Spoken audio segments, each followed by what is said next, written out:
The autumn rain hammered against the 43rd floor windows of the Gangnam Tower, each drop a drumbeat counting down to midnight. Inside the obsidian conference room, the air tasted of imported cigars and something darker, the metallic edge of a decision that couldn't be undone. Ha-jun stood at the head of the table, his tailored black suit absorbing the low amber light, the tribal tattoo on his neck visible as a slash of defiance against his otherwise pristine appearance. Before him lay the contract. The black Maid Death Deal. 3 pages. 12 signatures already inked. 1 blank line waiting for his. "Sign it, Ha-jun SSI," whispered Lee Sang-woo, his second-in-command, sliding the Mont Blanc pen across the glass surface. "The merger finalizes at dawn. Your empire doubles. The Chinese syndicate backs down. Everything you've bled for, it's yours." Ha-jun's fingers hovered over the pen. He should take it. He'd killed men for less than what this contract promised. Power. Territory. Legitimacy in the shadows where legitimacy mattered most. But his eyes, those cold, calculating eyes that had stared down rival bosses and corrupt politicians, drifted past the document. To the corner. To her. Amelia stood with her back pressed against the wall, her black maid's uniform stark against the dark mahogany paneling. Her hands were clasped in front of her crisp white apron, but they trembled. Her eyes, wide and glassy with unshed tears, were fixed on the floor. She knew. Of course she knew. The terms had been whispered in hallways, negotiated over whiskey in rooms she'd cleaned, decided in languages she wasn't supposed to understand. Clause 7, Subsection C, Elimination of liability. The domestic employee known as Amelia Osei shall be terminated within 48 hours of contract execution to ensure operational security. She was the loose end. The witness to too many crimes. The woman who'd served tea to men while they planned murders, who'd laundered shirts stained with evidence, who'd existed in the margins of an empire built on blood. And now, the price of Ha-jun's expansion was simple. Her life. The room held its breath. Outside, Seoul pulsed with neon and noise, oblivious to the transaction about to occur in this glass cage in the sky. Ha-jun's hand finally wrapped around the pen. The weight of it felt wrong. Too light for what it would cost. Too small for what it would buy. He looked at the pen. Then at Amelia. Then at the 12 men seated around the table, their faces masks of practiced patience, their hands hidden beneath the surface where guns rested in laps. And in that suspended moment, Ha-jun saw it clearly, the fork in the road where a man either becomes the monster he's pretended to be, or burns everything down to find the soul he buried. The pen snapped. Not bent. Snapped. The crack of expensive resin breaking echoed like a gunshot in the silence. "The deal," Ha-jun said, his voice a low rasp of finality, "is off." The contract lay on the obsidian conference table like a coiled snake. 3 pages of legal terminology that boiled down to one simple transaction, a human life in exchange for empire expansion. Ha-jun stood at the head of the table in the 43rd floor boardroom of the Gangnam Tower, the Los Angeles skyline glittering behind him through floor-to-ceiling windows. 12 men watched him with the patience of predators who'd already tasted blood. "The terms are straightforward," said Park Ji-hoon, the eldest of the syndicate council. His scarred face was illuminated by the amber glow of his cigar. "We merge with the Chinese operation. Territory doubles. Revenue triples. The Russians back off. All we need is your signature, Ha-jun SSI." Ha-jun's eyes scanned the document one more time, though he'd memorized every clause days ago. Most of it was standard, distribution networks, profit sharing, territorial boundaries. But buried in the middle, dressed up in corporate language, was Clause 7, Subsection C. Elimination of liability. The domestic employee known as Amelia Osei shall be terminated within 48 hours of contract execution to ensure operational security. Terminated. Such a clean word for murder. Lee Sang-woo, Ha-jun's second-in-command and closest friend for a decade, leaned forward. It's necessary, brother. She's been in the building for 3 months. She's seen too much. Heard too much. The Chinese won't move forward with a potential witness walking around. She's a maid, Ha-jun said quietly. She's a liability, countered Quan Taeyang, a younger enforcer with dead eyes and a taste for violence. You know the game. Loose ends get people killed. Better her than us. Ha-jun's hand moved to the Mont Blanc pen that Li slid across the glass surface. Expensive. Heavy. The weight of it should have felt satisfying. This was the culmination of 5 years of strategic positioning, brutal negotiations, and carefully orchestrated power plays. With one signature, he would become the most powerful Korean crime boss on the West Coast. All it cost was a woman's life. His eyes drifted to the corner of the room where Amelia stood, pressed against the mahogany paneling as if she could disappear into it. Her black maid's uniform was pristine, her white collar and cuffs starched to perfection. Her hands were clasped in front of her apron, trembling so slightly that only someone looking for it would notice. But Ha-jun noticed everything. It was how he'd survived this long. She knew. Of course she knew. They'd made sure of it, a calculated cruelty. Let her stand there and listen to them discuss her execution like it was a budget line item. Break her spirit before they broke her body. Park Ji-hoon exhaled a plume of smoke. The Chinese representative will be here at dawn to witness the signing. After that, you have 48 hours to handle the maid situation. Clean. Quiet. No trace. Then we're all very rich and very powerful men. He smiled, revealing gold teeth. Unless you're having second thoughts. The room went still. Questioning Ha-jun's resolve was dangerous, men had died for less. But Park was old guard, untouchable by virtue of the bodies he'd buried and the secrets he kept. If Ha-jun wanted this merger, he needed Park's blessing. No second thoughts, Ha-jun heard himself say. His fingers wrapped around the pen. Amelia made a small sound. Not quite a sob. Just a sharp intake of breath, like someone had pressed a blade against her ribs. Ha-jun's hand froze. Sign it, Ha-jun SSI, Li said softly. Everything we've worked for is on that line. Don't let sentiment ruin us now. Sentiment. As if compassion was a weakness to be excised.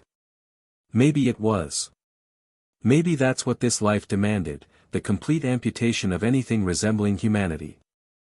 Ha-jun had certainly made that trade before. The tribal tattoo on his neck was a remnant from his gang days, before he'd learned to wear $1,000 suits and pretend at legitimacy. He'd killed his first man at 19. His second at 20. After a while, he'd stopped counting. But he'd never killed anyone who wasn't in the game. Never touched civilians.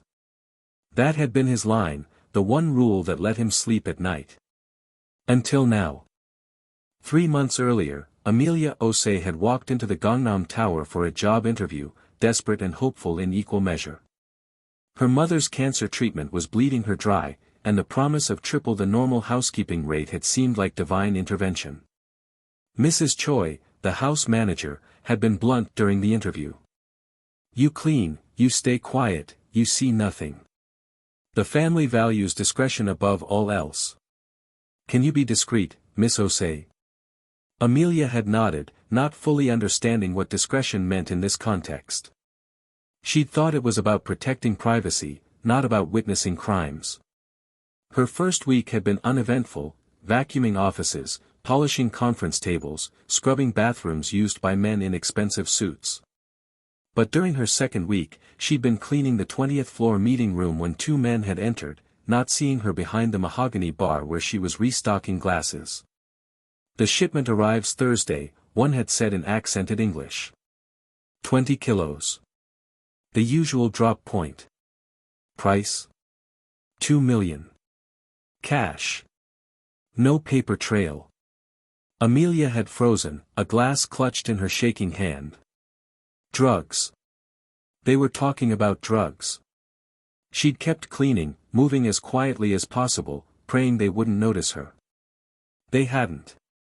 She'd slipped out 10 minutes later, her heart hammering.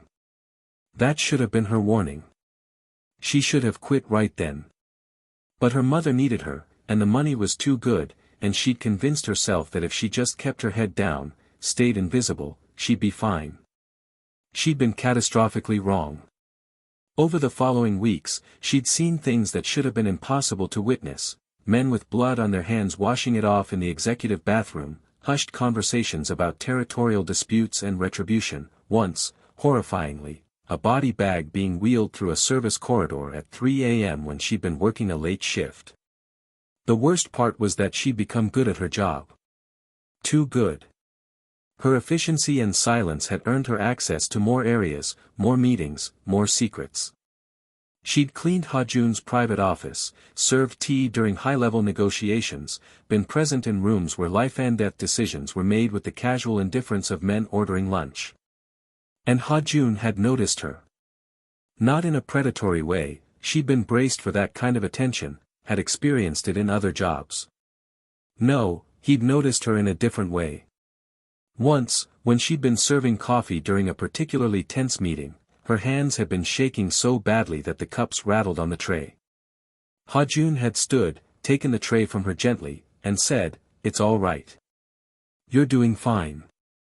Such a small kindness. But in this building, where kindness seemed extinct, it had meant everything. She'd started to see the complexity in him, the way he'd shut down conversations that veered toward human trafficking, the time he'd quietly arranged for a young runner's hospital bills to be paid after the kid had been beaten by a rival gang, the nights when she'd seen him standing alone in his office, staring out at the city with an expression that looked almost like regret. He was a monster, yes. But a monster with fragments of humanity still lodged in him like shrapnel. 2 weeks ago, everything had changed. She'd been bringing fresh towels to the executive washroom when she'd overheard Lee Sang-woo and Park Ji-hoon discussing the merger. And her. "The Chinese won't sign unless we eliminate all potential witnesses. That includes the maid. The Osei woman. Ha-jun won't like it. Ha-jun will do what's necessary. He always does." Amelia had dropped the towels. The sound had echoed like a gunshot in the marble bathroom. Both men had turned, seen her, and their expressions had gone flat. Predatory. "How much did you hear?" Park had asked. "And nothing. I didn't hear anything." The lie had been transparent. Lee had stepped closer. "Listen carefully. You have 2 weeks. Maybe 3 if the negotiations drag. Use that time to get your affairs in order. Say goodbye to your family. Make peace with whatever God you pray to. And don't run, we'll find you, and it will be worse. Do you understand?" She'd nodded, mute with terror. "Good girl," Park had said, patting her cheek with a hand that smelled like cigars and death. For 2 weeks, she'd existed in a waking nightmare. Every morning she'd woken up surprised to be alive. Every night she'd gone to bed certain she wouldn't see dawn. She'd tried to run once, made it as far as the bus station before she'd seen one of the syndicate's watchers and realized the truth: they were letting her stay free because it amused them. Because her fear was entertainment. She'd thought about going to the police, but Lee had made it clear that half of LAPD was on the syndicate's payroll. She'd thought about disappearing, but where could she go that they wouldn't find her? These were men with international connections, unlimited resources, and no moral boundaries. So she'd kept showing up for work. Kept cleaning. Kept pretending. And tonight, when Mrs. Choi had texted her with instructions to report to the 43rd floor conference room, she'd known. This was it. The end. Now she stood in the corner, listening to 12 men discuss her murder, and Ha-jun was holding a pen that might as well have been a gun pointed at her head. She couldn't breathe. Couldn't think. All she could do was stand there and wait for him to sign away her life. Ha-jun looked at the pen in his hand. Looked at the contract. Looked at the 12 men who represented everything he'd built, the power, the wealth, the fear that made people step aside when he walked down a street. Then he looked at Amelia. Really looked at her. And saw not a liability or a loose end, but a terrified woman who'd done nothing wrong except take a job to save her dying mother. In that moment, crystal clear and devastating, Ha-jun understood something his father had tried to tell him years ago. Before the old man had drunk himself to death, every man reaches a crossroads where he chooses what kind of monster he wants to be. Choose carefully, because you can't unchoose. Ha-jun had always thought he'd already chosen. But he'd been wrong. The real choice was happening right now, in this boardroom, with this pen in his hand. He could sign. Become the man this contract wanted him to be. Seal his empire with blood and call it business. Or he could burn it all down. The pen snapped between his fingers. The crack of expensive resin breaking sounded impossibly loud in the heavy silence. The deal, Ha-jun said, his voice steady and final, is off. For 3 heartbeats, nobody moved. Then Park Ji-hoon laughed, a sound like grinding gravel. You're joking. No. Lee Sang-woo's face went pale. Ha-jun, think about what you're.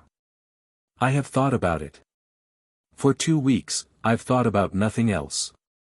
And I'm done. Ha-jun dropped the broken pen pieces on the contract. The merger is cancelled. The deal is off. And Amelia walks out of here alive. Tonight. Now.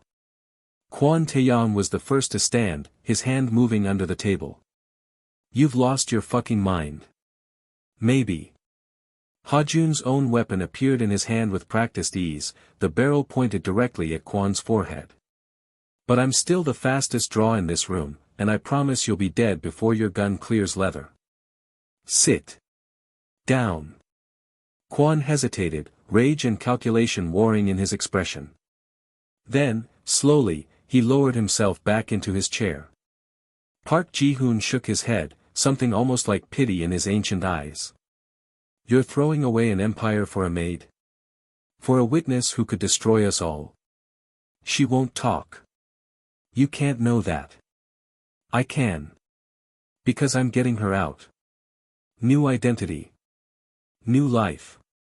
Somewhere you'll never find her. And in exchange, she forgets everything she's seen here. Everyone wins. That's not how this works, Lee said, and his voice was thick with something that might have been grief. You know the rules, brother. You wrote half of them. There's no retirement. No walking away. And there's definitely no mercy for witnesses. Then the rules are wrong. Ha-jun's gun swept the room in a slow arc, covering all 12 men. I've spent 13 years being the man this organization needed. Brutal. Cold. Effective. I've buried any part of me that felt guilty or weak or human. And for what? So I could sit in rooms like this and debate which innocent people to murder next. She's not innocent, Park snapped. She's seen. She's seen us. Our crimes. Our sins. That doesn't make her guilty. It makes us guilty for putting her in that position. Ha-jun's voice dropped, became almost gentle. I'm tired, Park Nim. Tired of being a monster. Tired of waking up and not recognizing the man in the mirror. Tonight, I choose something different. You choose death, Kwon spat. Yours and hers. Maybe. But at least I'll die human. Ha-jun gestured with the gun toward Amelia. Come here. She couldn't move. Her legs had turned to water, her vision tunneling until all she could see was Ha-jun, standing between her and certain death like a wall made of flesh and defiance. Amelia. His voice was softer now, the voice she'd heard that day when he'd taken the coffee tray from her shaking hands. Trust me. Come here. One step. Then another. Her feet moved on autopilot, carrying her across the infinite space of that conference room while 12 pairs of eyes tracked her like prey. When she reached Ha-jun, he moved her behind him with one steady hand, never taking his eyes off the syndicate members. "Last chance," Park said, "all business now." The amusement was gone, replaced with cold calculation. "You can still fix this. Sign the contract. We'll make it quick for her. Painless. Then we move forward like this never happened." Ha-jun's answer was to start backing toward the door, Amelia's wrist gripped firmly in his free hand. "You walk out that door, you're a dead man," Lee said, and his voice cracked. "Please, brother. Don't do this. I have to." "Why? Why her? She's nobody." Ha-jun paused at the door, looked back at his second-in-command, his friend, his brother in all but blood. "Because somebody has to be worth saving. And tonight, it's her." Then he pulled Amelia through the door and into the hallway beyond. For 1 second, there was only the sound of their footsteps on marble, the conference room door swinging shut behind them. Ha-jun started to run, pulling Amelia along, heading for the emergency stairs. Behind them, the door exploded open. Lee Sang-woo stepped out, weapon raised, his face a mask of anguish and fury. "I'm sorry, brother," Lee said. And fired. The bullet shattered the decorative mirror 2 feet from Ha-jun's head, sending glass shrapnel across the hallway in a glittering spray. Ha-jun shoved Amelia down, drew his weapon, and fired back in one fluid motion. His shot went wide deliberately, he was aiming to suppress, not kill. Not yet. Not Lee. But the others had no such hesitation. The conference room emptied like a disturbed hornet's nest, 12 men pouring into the hallway with weapons drawn. Ha-jun grabbed a decorative marble pedestal and hurled it at the approaching group, buying them precious seconds as enforcers scattered. "Run," he barked at Amelia, hauling her toward the emergency stairs. She stumbled in her maid's shoes, kicked them off, and sprinted barefoot across the cold floor. They hit the stairwell door together, crashed through into the concrete and metal echo chamber beyond. Gunfire erupted behind them, bullets punching through the door, ricocheting off railings with sparks and the smell of hot metal. Ha-jun returned fire, not aiming, just keeping heads down as they descended. 3 steps at a time. 43rd floor. 40th. 38th. Above them, the stairwell door banged open. Shouts in Korean. The thunder of boots on stairs. They were coming fast, and they weren't concerned about collateral damage anymore. "Can you keep going?" Ha-jun gasped. Amelia's response was to run faster, her feet slapping against concrete, her breath coming in ragged gasps but her legs pumping with desperate strength. Adrenaline was a hell of a drug. 27th floor. The door ahead burst open and 3 enforcers poured through, cutting off their descent. Ha-jun didn't hesitate, he fired twice, dropping the first man, then tackled the second with his shoulder, sending both of them crashing against the wall. The third raised his weapon toward Amelia. She did something that surprised everyone, including herself. She grabbed the fire extinguisher from the wall and swung it like a baseball bat, connecting with the man's head with a hollow clang. He dropped. Ha-jun looked at her, sprawled on the landing with the extinguisher still in her hands, her eyes wild. "Good," he said simply. Then he grabbed her hand again and they ran. But not down. The stairwell below was filling with more syndicate members, a coordinated response cutting off their escape routes.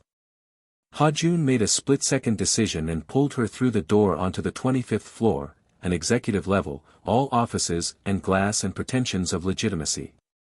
They ran through the darkened workspace, past cubicles and closed office doors, toward the opposite side of the building where another stairwell would give them a different route down. Behind them, the door crashed open. Flashlight beams swept the darkness. More gunfire, shattering the peace of the corporate space, sending the few late-night workers diving for cover with screams of terror. "There." Ha-jun pointed to an emergency exit sign glowing red at the far end. They were almost there when Kwon Tae-young stepped out from behind a pillar, his weapon leveled at Amelia's chest. "End of the line," Kwon said, his finger tightening on the trigger. Ha-jun moved faster than thought, throwing himself between Amelia and the gun. The muzzle flash lit up the darkness as he fired simultaneously with Kwon. Both men went down. Ha-jun. Amelia screamed, dropping to her knees beside him. Blood was spreading across his shoulder, but he was alive, conscious, already moving. Not fatal, he gritted out. Keep going. You're shot. And I'll be more shot if we don't move. Come on. Kwon was on the ground 10 feet away, clutching his stomach, not dead but definitely out of the fight. Ha-jun pulled Amelia up, ignored the fire in his shoulder, and they crashed through the emergency exit into a different stairwell. This one led down to the parking garage. They descended in gasping silence, Ha-jun's blood leaving a trail on the concrete, Amelia's feet leaving bloody footprints from cuts she couldn't feel. The adrenaline was wearing off, replaced by shock and the growing understanding that they were being hunted by people with unlimited resources and no mercy. They hit the parking garage level and Ha-jun immediately scanned the space. Rows of cars. Concrete pillars. His Mercedes was 3 rows away, sleek and black and potentially their ticket to survival. Can you drive? He asked Amelia. What? I'm shot. Shoulder. I can shoot, but I can't drive effectively. Can you drive? Yes. But not well. Not like. Doesn't matter. You're driving. I'm shooting. Let's go. They made it halfway to the Mercedes when the first SUV came screaming around the corner, tires shrieking on polished concrete. Then another from the opposite direction. They were boxed in, pinned between vehicles and pillars with no clear escape. Lee Sang-woo stepped out of the first SUV, his weapon drawn, his face a mask of controlled fury. Ha-jun. Please. Don't make this harder than it has to be. You mean don't make you feel guilty about murdering your best friend? You made your choice. Now I'm making mine. Lee raised his weapon. I'm sorry it ended like this, brother. Ha-jun pulled Amelia behind a concrete pillar as bullets started flying. The Mercedes was so close, 10 feet away, but it might as well have been miles. They were pinned, outgunned, and Ha-jun's shoulder was screaming with every movement. Then, miraculously, the sprinkler system activated. Someone's stray bullet must have hit a pipe. Water cascaded down, turning the garage into a wet, chaotic maze of reduced visibility and slippery concrete. Now! Ha-jun shouted, and they ran for the Mercedes through the artificial rain, Ha-jun firing behind them to keep heads down. They reached the car, Ha-jun fumbling with the key fob, the doors unlocking with a chirp that seemed impossibly loud. Amelia threw herself into the driver's seat, her hands shaking so badly she could barely grip the wheel. Ha-jun collapsed into the passenger side, leaned out the window, and fired at anything that moved. Start it. Now. She stabbed at the push-start button. Once. Twice. The engine roared to life, a beautiful, powerful sound. She slammed it into reverse, tires screaming, and rocketed backward with no finesse whatsoever, clipping a parked BMW and sending it spinning. Forward. Go forward. She cranked the wheel, shifted to drive, and floored it. The Mercedes leaped forward like a kicked stallion, engine howling. The SUVs tried to cut them off, but Amelia, driven by pure terror, didn't slow down. She aimed the car at the gap between two vehicles and punched through with the sound of shrieking metal and shattering glass. Then they were on the exit ramp, climbing toward street level, toward the chaos of Los Angeles at night, toward whatever came next. Behind them, the garage erupted with more gunfire, but they were already gone, bursting onto the street in a spray of water and determination. Los Angeles at midnight was a carnival of neon and noise, rain-slicked streets reflecting the chaos of signs in a dozen languages. Amelia drove like a woman possessed, taking turns too fast, weaving through traffic, the Mercedes's engine roaring its protest. She'd driven before, of course she had, but never like this. Never while being hunted. Left. Ha-jun commanded, one hand pressed against his bleeding shoulder, the other gripping his weapon. Then immediate right into that alley. She obeyed, the car sliding through the turn, tires losing traction on the wet asphalt before catching. The alley was narrow, barely wide enough, dumpsters and fire escapes blurring past. When they emerged onto the next street, Ha-jun was checking his mirrors with the methodical focus of someone who'd done this before. 2 cars. Black SUVs. They're coordinating, trying to box us in. He pulled out his phone, started typing rapidly one-handed. Who are you texting? Someone who owes me a favor.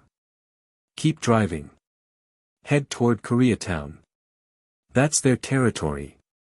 They'll have people everywhere. Exactly. They'll expect us to run away from it. We go straight through the heart of it instead. Hide in plain sight.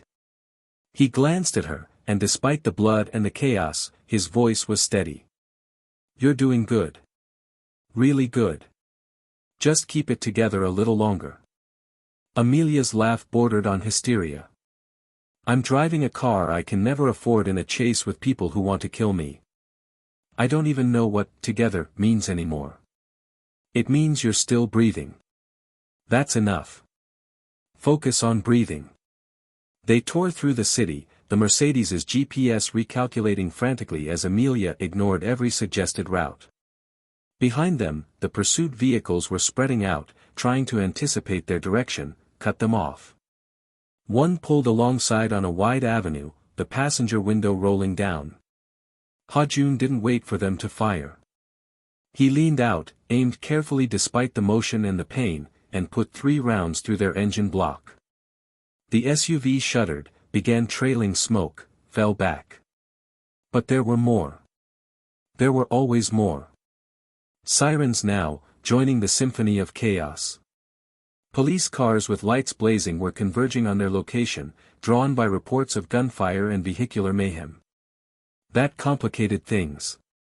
Ha-jun couldn't be arrested any more than he could be captured by the syndicate, not with half of LAPD in the organization's pocket. There. Ha-jun pointed to what looked like a residential building with an underground parking structure. Turn in there, now. Amelia cranked the wheel, the Mercedes sliding through the entrance, down into the darkness of the garage. She killed the engine in a corner spot behind a concrete pillar, and for a moment they just sat there, both of them breathing hard, the tick of the cooling engine and the distant wail of sirens the only sounds. Ha-jun's shoulder was a mess, blood soaking through his suit jacket. He was pale, running on adrenaline and will. Trunk, he gasped. Go bag. Grab it. Amelia scrambled out, popped the trunk. Inside was a black duffel bag that practically screamed, criminal emergency kit. She hauled it back to the passenger side and Ha-jun pulled out its contents with practiced efficiency. Cash, lots of it. Fake IDs. Clean phone. Changes of clothes. First aid kit. Put this on. He tossed her a hoodie and baseball cap. Cover the uniform. She did, her hands still shaking. Ha-jun stripped off his blood-soaked suit jacket, pressed gauze against his shoulder, and pulled on a plain sweatshirt. In seconds, they'd transformed from obvious targets into just another couple of people in a city full of them. They exited the garage on foot through a side door, moving quickly but not running. Running drew attention. The rain had intensified, which helped. Fewer people on the streets. More shadows to hide in. Ha-jun led them through a maze of alleys and side streets with the confidence of someone who'd spent years learning the city's hidden geography. Every few blocks, he'd check his phone, adjust their route. The syndicate would be tracking them, his phone, her phone if she still had it, the car's GPS. They were leaving a digital trail like breadcrumbs. Give me your phone, Ha-jun said. What? Your phone. If you have it. She pulled it from her uniform pocket. He took it, along with his own, and tossed both into a passing garbage truck. There. Trail ended. They walked for 20 minutes, staying to the shadows, avoiding main streets. Amelia's feet were bleeding from the broken glass in the parking garage, leaving faint prints on the wet sidewalk. She was running on nothing now, no adrenaline left, just raw determination and the growing realization that everything she'd known was gone. Her apartment, her life, her mother. My mother, she said suddenly, stopping in the middle of the street. Grace. My roommate. The syndicate will go after them. To get to me. To punish me. Ha-jun was already pulling out the burner phone from the go bag. Give me their addresses. Names. Everything. I have people, not syndicate, others, who can protect them. Get them somewhere safe. Why? The question burst out of her, raw and desperate. Why are you doing this? You threw away your empire for me. You got shot for me. You don't even know me. He stopped walking, turned to face her in the rain. The tribal tattoo on his neck was stark against his pale skin, the streetlight catching it, making it look almost alive. For a long moment, he just looked at her, and in his eyes she saw something she hadn't expected, exhaustion. Bone-deep weariness that had nothing to do with the gunshot wound. Because I'm tired, he said finally, his voice barely audible over the rain. Tired of being the monster everyone expects me to be. Tired of making choices that kill whatever's left of my soul. When I saw you in that corner tonight, saw that contract, I realized I had a choice. Not between your life and my empire. Between the man I've been and the man I might still become. A car turned onto their street. Both of them tensed, hands moving toward weapons. But it was just a taxi, driving slowly, hunting for late-night fares. It passed without incident. Come on, Ha-jun said. We're close. Close to what? Safe house. One of mine. Not syndicate. Personal. He started walking again, favoring his injured shoulder. After tonight, we'll figure out how to get you out of the country. New identity. New life. Somewhere they'll never find you. And you? He didn't answer. Didn't need to. They both knew there was no new life for him. Not after this. The syndicate didn't forgive betrayal, and Ha-jun had committed the ultimate sin. He'd chosen mercy over profit, humanity over the code. He was a dead man walking. But he was walking towards something, even if that something was just a chance to do one right thing before the end came for him. They turned a corner into a neighborhood that looked almost residential, almost normal. Ha-jun led her to a building above a 24-hour laundromat, up a back staircase that smelled like detergent and old rain. The apartment was small, dusty from disuse, but secure. He locked 3 separate deadbolts behind them, then moved through the space checking windows and sight lines with the efficiency of someone who'd survived by being paranoid. Sit, he said, gesturing to a worn couch. I'll make tea. The domesticity of it was surreal. But Amelia sat, her body finally registering the trauma now that they'd stopped moving. Her hands wouldn't stop shaking. Her feet throbbed. The gun Ha-jun had given her hours ago was still tucked into the waistband of her uniform, unfired, a weight she hadn't forgotten. He returned with 2 mugs of tea, sat across from her in a chair that had seen better decades. For a long moment, they just drank in silence, the steam rising between them like a barrier, like a bridge. I have to tell you something, Ha-jun said finally. And Amelia knew, from the tone of his voice, that whatever came next would change everything again. I knew your father, Ha-jun said. The tea mug froze halfway to Amelia's lips. What did you say? Isaiah Osei. Your father. I knew him. Ha-jun's eyes were distant, looking at something only he could see. It was a long time ago. I was 19, barely initiated into the syndicate.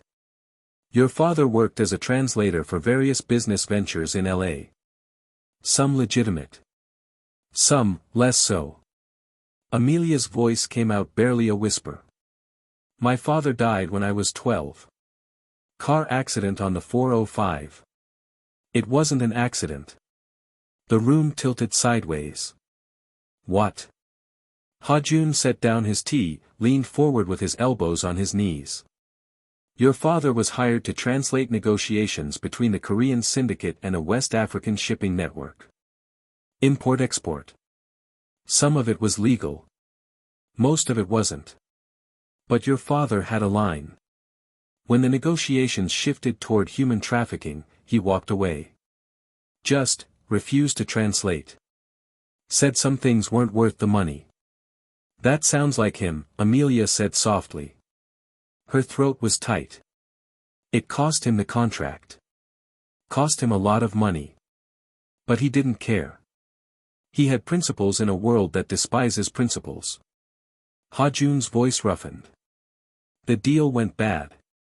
Language barriers, miscommunication, a lot of money lost. The men involved blamed your father. Thought he'd sabotaged it somehow. He hadn't, he just had the integrity to walk away, but they didn't care. They wanted revenge. No. Amelia was shaking her head, even though she knew where this was going. No, it was an accident. The police said. The police said what they were paid to say. Ha-jun met her eyes. 2 enforcers ran your father's car off the 405 during the morning commute. Made it look like he lost control in the rain. He died instantly. I found out about it 3 days later. Tears were streaming down Amelia's face now, hot and angry. Why are you telling me this? Why now? Because you deserve to know. And because. He paused, seemed to struggle with the words. Because I spent 3 years hunting down the men who did it. It took time, they were careful, covered their tracks. But I found them. Both of them. And I made sure they paid for what they did to your father. Amelia couldn't breathe. You killed them. Yes. Why? You didn't even know him. Not really. I knew him enough. Ha-jun's voice was quiet. The last time I saw your father, we had a conversation. I was young, angry, convinced the world was just predators and prey. He told me something I didn't understand at the time. He said, in this business, you'll have 1,000 chances to choose between what's profitable and what's right. The man you become is built from those choices. That's from a letter he wrote me, Amelia whispered. Before he died. I found it years later in his things. He was a good man in a bad world. And I.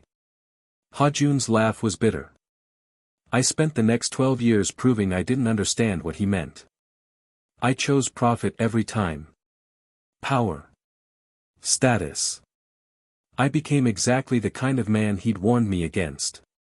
Until tonight. Until tonight. He looked at her, really looked at her.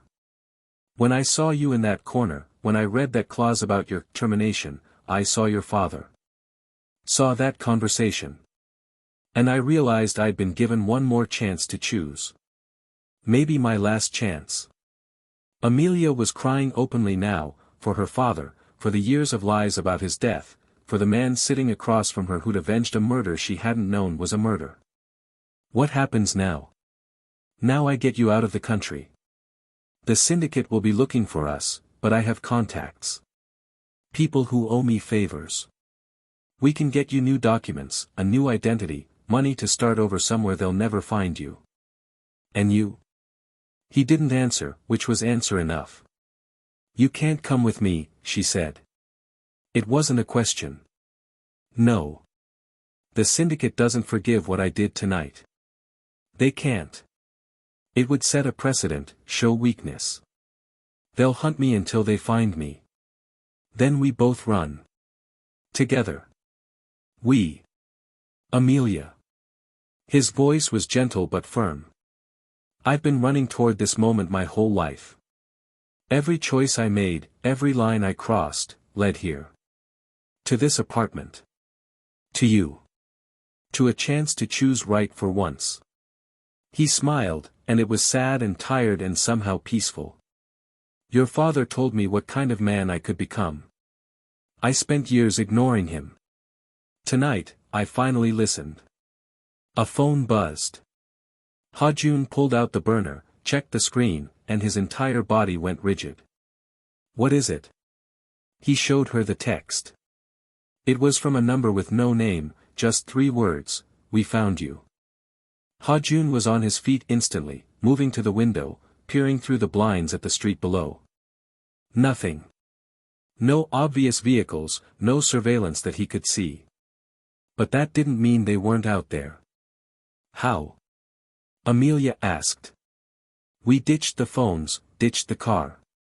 How could they possibly? The go bag. Ha-jun cursed, pulling out his phone and running a scanner app. After a few seconds, it beeped. There. GPS tracker. Hidden in the lining. Fuck. He looked at her, and in his eyes was a terrible understanding. Lee Sang-woo. He's the only one who knew about this safe house. The only one who could have planted a tracker in my emergency bag. Your friend. My brother. Ha-jun's voice was hollow. Or he was. He's been feeding them our location since we left the tower. The car chase, the parking garage, all of it, they've been tracking us the whole time. But why let us get this far? Why not just? Because they wanted to see where I'd run. What resources I had left. Who I'd contact. Ha-jun was already pulling weapons from hidden caches in the apartment, checking ammunition, his movements mechanical and efficient despite the injury to his shoulder. They've been gathering intelligence. And now they know everything. His phone buzzed again. Another text from the same number, roof access sealed. Ground floor exits covered. 4th option is the fire escape. We're waiting there too. No way out, brother. Lee's signature, the word brother, was like a knife twist. Ha-jun stared at the message for a long moment, then made a decision. He pulled out a different phone, one Amelia hadn't seen before, and made a call. It rang twice before someone answered. It's me, Ha-jun said in Korean, then switched to English. I need the boat. Yes, tonight. Harbor entrance, Pier 47. 30 minutes. He listened to the response. I know what I'm asking. I know the risk. I'll owe you. Just be there. He ended the call, looked at Amelia. There's a way out. But it's going to be ugly. Uglier than being shot at in a parking garage. Much uglier. The fire escape is our only exit. They know that. They'll be waiting. But if we move fast enough, if we fight hard enough, there's a window, maybe 10 seconds, where we can reach the alley and run. From there, it's 2 miles to the harbor. We make it to Pier 47, there's a boat waiting that can get us to international waters. And then what? Then you disappear. New name, new life. I have contacts in New Zealand. Far enough away that the syndicate won't waste resources hunting you. You'll be free. Amelia noticed he kept saying, you, not we. You're not coming, are you? Ha-jun's smile was sad. Someone has to hold them here. Buy you time. Make sure you actually make it to that boat. No. She stood, moved toward him. I'm not letting you sacrifice yourself for me. We go together or we don't go at all. Amelia. I said no. Her voice cracked. You saved my life tonight. Multiple times. You threw away everything for me. So don't you dare tell me I have to watch you die so I can live. I won't accept that. They stood there, 2 feet apart, the weight of impossible choices hanging between them. Ha-jun reached out, touched her face gently, the first truly tender gesture he'd made all night. Your father would be proud of you, he said softly. The way you drove. The way you fought. The way you're standing here now, refusing to abandon a man you barely know. You're more like him than you realize. Then honor that. Honor him. By living. By coming with me. Before he could respond, the lights went out. Complete darkness. The syndicate had cut the power to the building. Now. Ha-jun grabbed Amelia's hand, pulled her toward the window. He opened it as quietly as possible, listened. Nothing. Then everything, shouts from below, flashlight beams sweeping the alley, the metallic click of weapons being readied.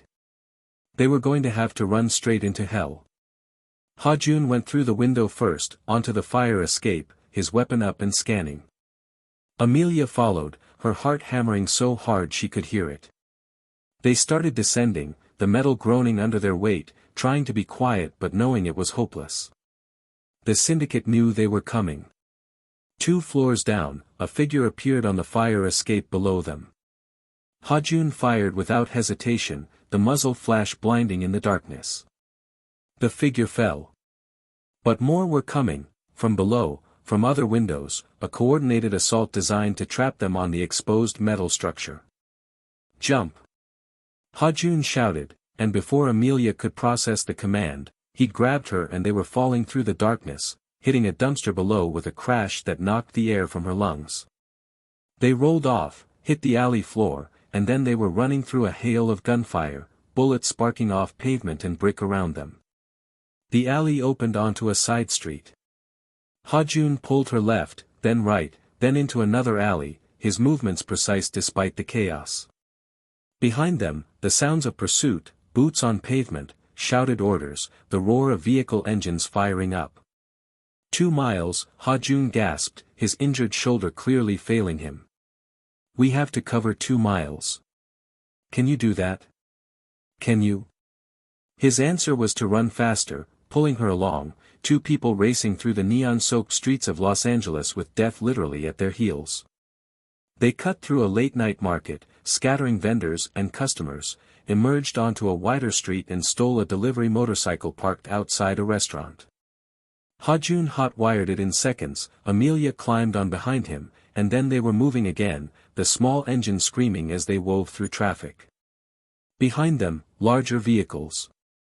Black SUVs. The syndicate wasn't giving up. But Ha-jun knew this city like he knew his own scars. He took them through routes no car could follow, narrow alleys, pedestrian-only streets, once even through a shopping mall that was closing for the night, security guards scattering in confusion as they rocketed past. When they finally reached the harbor, the motorcycle was sputtering, almost out of gas. Ha-jun abandoned it near the pier entrance, and they ran on foot through the maze of shipping containers and cranes, toward Pier 47 where, hopefully, salvation waited. They were almost there when the SUVs caught up. 3 of them, blocking the path ahead. And from the lead vehicle stepped Lee Sang-woo, flanked by Park Ji-hoon and what looked like a dozen enforcers. They were trapped between the syndicate and the black water of the harbor. The harbor lights cast everything in harsh shadows, orange sodium lamps that turned blood black and made every face look skull-like. Ha-jun stood in front of Amelia, his weapon raised but his ammunition running low. They'd fought through half of Los Angeles to get here, and now, with freedom so close they could almost touch it, the end had found them. It's over, Ha-jun, Lee called across the open space between them. His voice carried clearly in the night air, calm and steady. You fought well. Made it further than anyone expected. But there's nowhere left to run. Ha-jun's eyes scanned their surroundings, calculating odds, looking for any opening. They were backed up against the pier, 30 feet from where a mid-sized yacht was berthed, the Night Runner, sleek and white against the dark water. That had to be the boat his contact had prepared. But it might as well have been on the moon with 12 armed men standing between them and escape. Let her go, Ha-jun said, his voice carrying the same command it had held in boardrooms and negotiations. This is between us, Sang-woo. The syndicate's problem is with me, not her. There is no us anymore. Lee stepped forward, his weapon held loosely but ready. You made your choice in that boardroom. You chose her over the family. Over everything we built together. Over me. What we built was wrong. What we built was survival. Lee's voice cracked for the first time. You think I wanted this life? You think I enjoyed becoming what I am? But it's the world we live in, brother. We don't get to be good men. We just get to be alive. That's not life. That's just existence. There's a difference.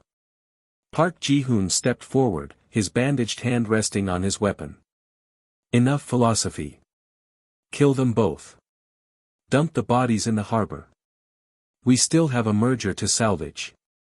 Wait. Lee held up a hand, stopping his men. He looked at Ha-jun, and in his eyes was something complicated, grief, maybe, or regret. I'll give you a choice. One last courtesy for everything we were to each other.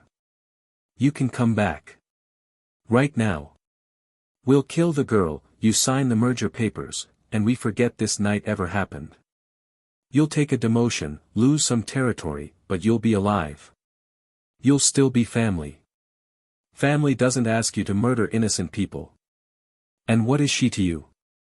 Lee's voice rose. A maid you've known for 3 months. A witness you should have eliminated the moment she became a liability.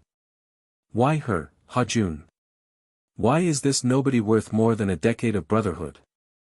Ha-jun was quiet for a moment. Then he said something that surprised everyone, including himself. Because she represents the last choice I'll ever make. And I want that choice to mean something. I want to die knowing I chose right at least once. You're not going to die here, Amelia said from behind him, her voice steady despite the fear. Neither of us are. Amelia. No. Listen to me. She stepped up beside him, and in her hands, Ha-jun had no idea when she'd drawn it, was the gun he'd given her hours ago in the parking garage. I've spent 3 months watching these men. Watching how they move, how they think, who stands where in the hierarchy. And I know something they don't know I know. Lee's expression shifted slightly. And what's that? Pier 47 is where the syndicate stores the shipping containers with illegal cargo. Specifically, the containers with items that are volatile, flammable, explosive. She smiled, and it was fierce. I cleaned the offices where those manifests were reviewed. I know exactly which containers hold what. And I know that if someone were to, say, shoot out the lock on container 47C and throw in a flare, the resulting explosion would create enough chaos for 2 people to reach a boat. Ha-jun stared at her. You're insane. I learned from the best. She was already moving, backing toward the stacked containers while keeping her weapon trained on the syndicate members. Container 47C is right there. 20 feet behind you. The lock is visible from here. Think you can make that shot in the dark? Ha-jun's mind raced. It was insane. Reckless. Probably suicidal. But it was also the first real plan they'd had all night. Don't. Lee shouted, realizing too late what was about to happen. You'll kill us all. Maybe, Ha-jun said. Or maybe we'll just blow your operation to hell while we escape. He adjusted his aim, found the lock in his sights, a difficult shot in poor light, but not impossible. Not for him. Amelia, when I fire, you run for the boat. Don't look back. Don't wait for me. Just run. Together, she said firmly. Or not at all. The syndicate members were moving now, raising their weapons, realizing the threat. Lee was shouting orders, trying to rush them before Ha-jun could take the shot. But Ha-jun had spent 13 years being the fastest, the deadliest, the one nobody could outmaneuver. He fired. The lock exploded. The container door swung open slightly. And then Amelia threw something. She'd grabbed a road flare from a maintenance box while they'd been talking, had it lit and ready. The flare spiraled through the air, disappeared into the dark container. For 1 second, nothing happened. Then the world turned white and orange and deafening as the container exploded, throwing debris and fire into the night sky. The syndicate members scattered, diving for cover as burning material rained down. The pier itself shook, groaning with the impact. Now. Ha-jun grabbed Amelia's hand and they ran, sprinting through the chaos toward the night runner. Behind them, screaming. Confusion. More explosions as the fire spread to adjacent containers. The carefully organized criminal enterprise erupting into literal flames. They reached the yacht, scrambled aboard. Ha-jun found the keys right where they should be, started the engine. The beautiful roar of power, of possibility. Amelia was already untying the mooring ropes, moving with frantic efficiency. Gunfire erupted again, but wild, panicked. The syndicate was more concerned with containing the explosion than with two escaping targets. Ha-jun slammed the throttle forward and the night runner leaped away from the pier, cutting through the black water, heading for open ocean. Behind them, the harbor burned, a pillar of flame reaching toward the sky, sirens already wailing as emergency services converged on the disaster. And standing at the edge of the fire-lit pier, Lee Sang-woo watched them disappear into the darkness, his weapon at his side, his face unreadable. They'd made it. Against every odd, through every trap, they'd actually made it. But they weren't safe yet. They wouldn't be safe until they cleared international waters. Ha-jun pushed the yacht to its limits, Amelia collapsed in the cockpit beside him, both of them breathing hard, covered in soot and blood and the remnants of their old lives. That was incredibly stupid, Ha-jun said. It worked, didn't it? We could have died. We were already dying. At least this way we controlled how. She looked at him, this man who'd thrown away everything to save her. Where do we go now? International waters first. Then south. I have contacts in Mexico who can arrange new documents, new identities. From there. He paused. Where do you want to go? Anywhere in the world. Name it. Amelia thought about it. About her old life, her mother, the friends she'd have to leave behind. The syndicate would protect them, Ha-jun had made arrangements, but she'd never see them again. Everything she'd known was gone, burned away in that harbor fire. But she was alive. And the man beside her, this complicated, violent, surprisingly gentle man, had given her that gift. New Zealand, she said finally. Somewhere quiet. Somewhere far away from all of this. Somewhere we can figure out who we are when we're not running. We. Ha-jun looked at her. You don't owe me anything. You can take the new identity, the money, and disappear. Start over alone. You don't have to. I choose we, Amelia interrupted. You chose me in that boardroom. I'm choosing you now. Deal. Ha-jun was quiet for a long moment, steering the yacht through the dark water, Los Angeles shrinking behind them into a cluster of lights and burning harbors and a life neither of them wanted anymore. Deal, he said finally. But neither of them saw the rifle scope watching them from a distant fishing boat. Neither of them heard the radio transmission, targets acquired. Do you want me to take the shot? And Lee Sang-woo, standing in the burning harbor with the syndicate in chaos around him, made one final choice. No, he said into his radio. Let them go. The bullet should never have been fired. Lee had called off the sniper, given Ha-jun and Amelia their freedom, a final gift from a friendship that had died in that boardroom. But Park Ji-hoon had his own ideas about mercy and letting betrayers escape. The old man had grabbed a rifle from one of the enforcers, climbed onto a shipping container for elevation, and taken the shot himself while Lee was coordinating the fire response. One bullet, meant for Amelia's back, meant to end the problem permanently. Ha-jun saw the muzzle flash a split second before the bullet arrived. Instinct and years of survival took over. He threw himself backward, slamming into Amelia, driving them both down as the bullet punched through the space where she'd been standing. But he wasn't fast enough.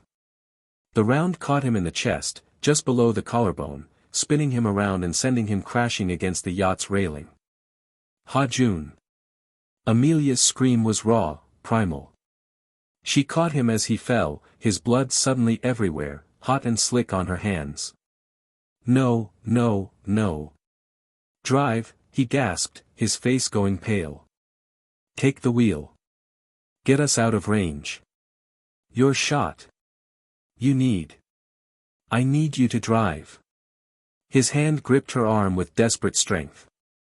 They'll keep shooting. You have to get us out of range. Now.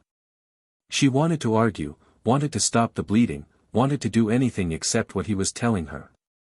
But more shots were coming, she could hear them, bullets sparking off metal, punching through fiberglass. She lurched to the wheel, shoved the throttle all the way forward. The night runner responded like a thoroughbred, engine howling, cutting through the water at speeds that made the hull shake. Amelia had never piloted a boat before, but desperation made her a fast learner. She kept the wheel steady, aimed for the open ocean, for the darkness beyond the harbor lights where the rifle couldn't reach. Behind her, Ha-jun was slumped against the cockpit wall, one hand pressed against his chest, blood seeping between his fingers. His breathing was labored, ragged. The bullet had hit something vital, she could tell from the way his lips were turning blue, the way his eyes were losing focus. Don't you die on me, she said, her voice breaking. Don't you dare die on me. Not after everything. Not after. Amelia. His voice was faint. First aid kit. Behind the captain's chair. Hidden compartment. She found it, ripped it open with shaking hands. Gauze, tape, bandages designed for exactly this kind of trauma. She pressed gauze against the wound, wrapped it tight, her hands slick with his blood. The bleeding slowed but didn't stop. He needed a hospital. Surgery. Things she couldn't provide on a yacht in the middle of the Pacific. How far to international waters, she asked, trying to keep her voice steady. 20 miles. Maybe 30. Keep going straight. Don't stop. His eyes met hers, and in them was a clarity that terrified her. If I don't make it. You're making it. If I don't, there's a waterproof case in the storage locker. Documents. Money. Everything you need. And coordinates for a contact in Mexico. Tell him Phantom sent you. He'll ask for proof, show him this. Ha-jun pulled off a ring from his finger, pressed it into her bloody palm. He'll get you to New Zealand. New life. Everything. I don't want a new life without you in it. You don't get a choice. Sometimes. He coughed, and blood flecked his lips. Sometimes survival means accepting the gifts people give you, even when they're wrapped in pain. Amelia was crying now, full sobs that shook her whole body, but she kept driving, kept the yacht pointed toward freedom, toward international waters where the syndicate's reach ended, where maybe, please God, maybe, Ha-jun could survive. The lights of Los Angeles fell away behind them, replaced by the vast darkness of the ocean. Stars overhead, infinite and cold. The yacht cutting through black water like a blade through silk. And Ha-jun's breathing getting shallower, more labored, his body shutting down despite her desperate first aid. Talk to me, she commanded. Stay awake. Tell me about New Zealand. Tell me what we're going to do when we get there. Small town, he whispered. Coast. Where the biggest crime is tourist parking violations. You'll get a normal job. Normal life. Maybe meet someone. Someone good. I don't want someone good. I want you. Broken, violent, criminal you. I want the man who snapped a pen in half and burned his empire down to save me. That's the man I want. His smile was faint, pained. You deserve better. I deserve whatever I choose. And I choose this. I choose us. So you don't get to die. You don't get to make me live without you after everything. I won't allow it. He laughed, and it turned into a cough that brought up more blood. You're stubborn. I learned from my father. He never quit. Never gave up. And neither will I. She adjusted the bandage, pressing harder, as if pressure alone could keep him tethered to life. We're almost there. Just hold on. Please. Just a little longer. The GPS on the boat's console blinked. They'd crossed into international waters. The syndicate couldn't touch them here, legally couldn't pursue, couldn't operate. They were free. But Ha-jun was fading. His eyes were closing, his breathing becoming so shallow she had to press her hand against his chest to feel it. She'd saved them from the syndicate, from the harbor, from Lee and Park and all the killers who'd hunted them through the city. But she couldn't save him from this. Don't leave me, she whispered, leaning close to his ear. Please. I'm not strong enough to do this alone. His hand found hers, squeezed weakly. You're stronger than you know. Your father would be proud. Then his eyes closed, his hand went slack, and the only sound was the yacht's engine and Amelia's broken screaming into the indifferent night. She kept pressure on the wound, kept the boat moving, kept hoping for a miracle she knew wasn't coming. Because this was the world Ha-jun had lived in, the world where good choices got you killed, where mercy was punished, where men like him didn't get happy endings. But she refused to accept it. Refused to let him become another casualty of the life he tried to escape. She pulled out the burner phone, dialed the emergency contact Ha-jun had programmed in, the contact in Mexico. It rang once. Twice. Hello. A voice, cautious, speaking English with a Spanish accent. Phantom sent me, Amelia said, her voice raw. He's been shot. I need immediate medical evacuation. International waters, 20 miles off the LA coast. I have coordinates. And I have his ring. A pause. Then, how bad? Bad. Really bad. He's unconscious. Chest wound. Her voice broke. Please. He saved my life. I can't let him die. Another pause, longer this time. Then, send coordinates. I'll have a medical boat to you in 30 minutes. Keep pressure on the wound. Keep him warm.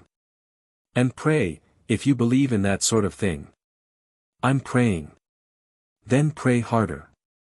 Phantom is a hard man to kill, but even he has limits. The line went dead. Amelia sent the coordinates, then returned to Ha-jun's side.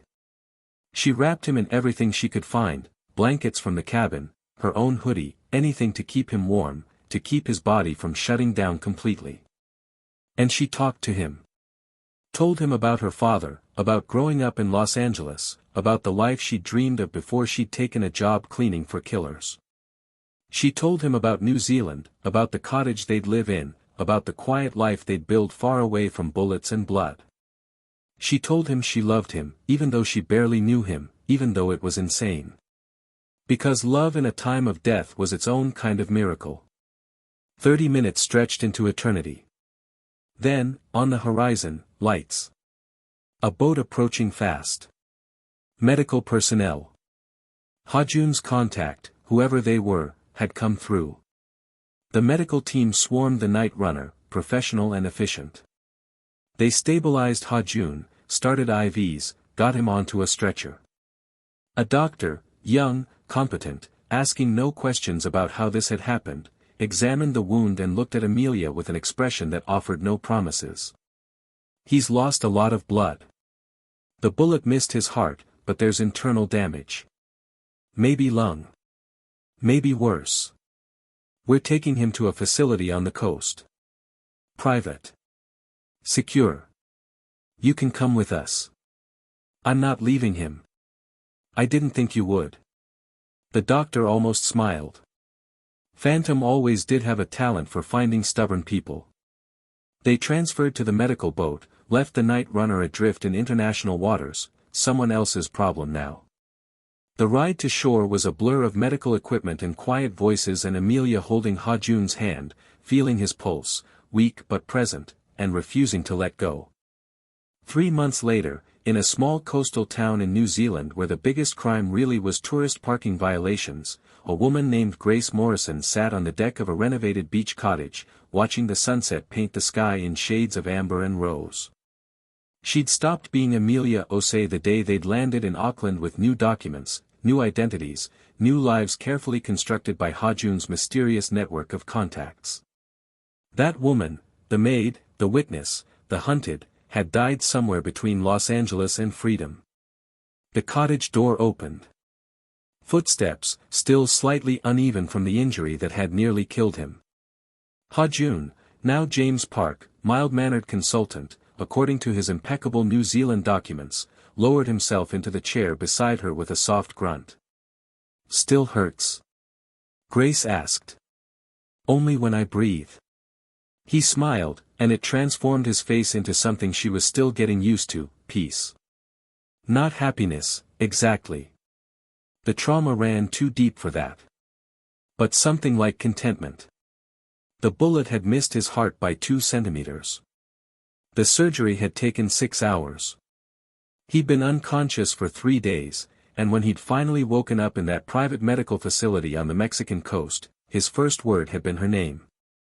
They'd stayed in Mexico for a month while he recovered, then made their way south to New Zealand using the escape network Ha-jun had spent years building. The syndicate was in chaos, the harbor explosion had destroyed millions in inventory, and the resulting federal investigation had brought down half the organization. Park Ji-hoon was in custody. Lee Sang-woo had disappeared, possibly dead, possibly in witness protection, possibly just gone. Ha-jun had stopped checking. Some ghosts were better left alone. Grace's mother was in a care facility in Auckland now, her bills paid in full by an anonymous benefactor. Her roommate Grace, the original Grace, had been relocated to Seattle with enough money to start the bakery she'd always dreamed of. All of Ha-jun's arrangements, burning the last of his bridges, cashing in the last of his favors. "Do you miss it?" Grace asked, not for the first time. "The power. The control." Ha-jun was quiet for a moment, watching the waves roll in. "I miss knowing who I was," he said finally. "Even if who I was wasn't good. Now I'm undefined. Learning how to be a person instead of a weapon. It's strange. Is it better?" He looked at her, this woman who'd driven through hell, fought alongside him, refused to abandon him even when dying would have been easier. This woman who'd spent 3 months helping him rebuild something that resembled a normal life. "Yeah," he said softly. "It's better." She reached across the space between their chairs, took his hand. His fingers intertwined with hers, the scars on both their hands telling stories neither would ever fully speak aloud. They sat like that as the sun dipped below the horizon, painting the world in temporary gold. There would be hard days ahead. Nightmares. Moments when every shadow looked like a threat. The past didn't wash away just because you changed continents. But they faced it together, the Korean Mafia boss who'd found his conscience and the maid who'd found her courage. 2 people who'd burned their old lives down and were building something new from the ashes. Inside the cottage, on a small table by the window, was a photograph. Ha-jun and Amelia's father, Isaiah Osei, taken years ago at some business function. 2 men who'd barely known each other, captured in a moment of laughter that transcended the darkness around them. Ha-jun kept it as a reminder. That redemption was always possible. That choosing right, even once, could change the trajectory of a life. That the man you become is built from your choices, not your circumstances. The night air was warm. Somewhere down the beach, music played. Grace stood, tugged Ha-jun to his feet with gentle insistence. "Come on," she said. "I'll make dinner. Something that isn't protein bars and fear." He laughed, actually laughed, the sound rusty from disuse but genuine. They went inside together, leaving the door open to let the ocean breeze follow them. In Los Angeles, in the ruins of the Korean syndicate's operations, Lee Sang-woo sat in a federal interrogation room, making a choice of his own. He'd been offered a deal, testify against the organization, and he'd walk with immunity. Refuse, and he'd spend the rest of his life in prison. He thought about Ha-jun. About brotherhood. About the night in the harbor when he'd let them escape instead of giving the final order to kill them both. "I'll testify," Lee said to the federal prosecutor. "But I want something in exchange. We're already offering immunity. I don't care about that. I want you to guarantee that Ha-jun Park and Amelia Osei are never touched. Never investigated. Never pursued. They get to disappear completely. That's the deal." The prosecutor considered this. Why? Because he made a choice. The right choice. And maybe that choice should mean something. Maybe one person should get to walk away clean. "You realize you're asking us to ignore a high-level organized crime figure? I'm asking you to honor the one good thing to come out of this entire mess. He's gone. He's no threat to anyone anymore. Let him stay gone." After a long pause, the prosecutor nodded. "All right. They're ghosts. Officially forgotten." Lee smiled faintly. A final gift to a brother he'd betrayed, tried to kill, and somehow still loved despite everything. In New Zealand, Ha-jun and Grace knew nothing of this negotiation. They were too busy learning how to be normal, cooking dinner, walking on the beach, sleeping without nightmares, slowly, carefully, teaching themselves how to exist in a world that wasn't trying to kill them. Some nights, Grace woke reaching for weapons that weren't there. Some mornings, Ha-jun flinched at loud noises, his body remembering firefights and chases and the feeling of bullets finding flesh. But they were together. And together, they were healing. One evening, 6 months after their arrival, Ha-jun found Grace on the beach at sunset, standing at the water's edge with her feet in the surf. "What are you thinking about?" he asked. "My father. How he'd never have believed his daughter would end up here. With you. After everything. Would he have approved? I think." She smiled. "I think he'd have said that the man you become is built from your choices. And you chose me. Chose right. That would have mattered to him." Ha-jun stepped into the water beside her, took her hand. The waves rolled in, eternal and indifferent, washing away footprints, washing away the past. "We should get married," he said suddenly. Grace looked at him, surprised. "What? Married? Official? Not because we have to, but because I want to. Because you're the reason I'm alive. The reason I'm human again.